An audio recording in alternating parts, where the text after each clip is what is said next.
We're back now with some analysis from our political panel. Ruth Marcus is a columnist with The Washington Post. Reihan Salam is executive editor of The National Review. Molly Ball is a politics writer for The Atlantic.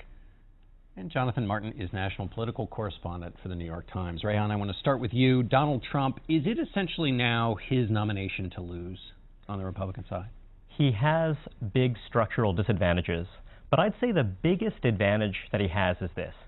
You just saw him talking about, all kinds of subjects, but it really is the kind of gut-level message. If you look at his support, it is heavily concentrated in parts of the country where over the last 20 years, manufacturing jobs have disappeared in large numbers. And if you look at over the last 20 years, which industry is it that Washington has fought to support? They were really desperate to make sure that our big banks could compete with the banks in London and Tokyo and elsewhere, and so they passed a series of laws to ensure that they were in the best shape to compete globally.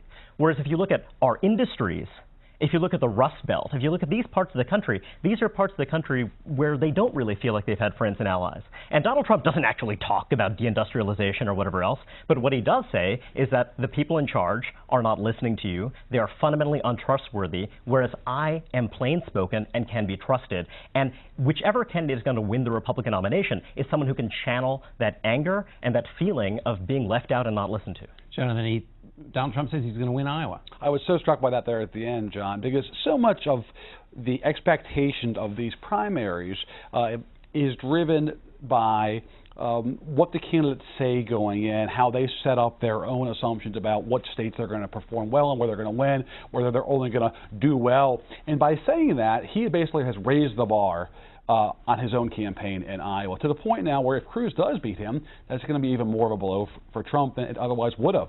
So Trump is so Trumpian, he can help himself, but in doing so, he has unwittingly sort of raised the bar on himself. Oh, that's a winner has to win. Deny that he said it.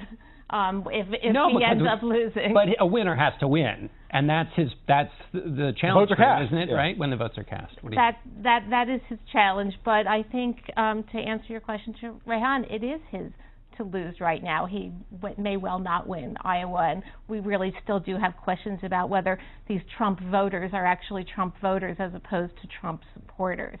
But it is. I think the only word that comes to mind here watching your interview with him, which was terrific, is appalling.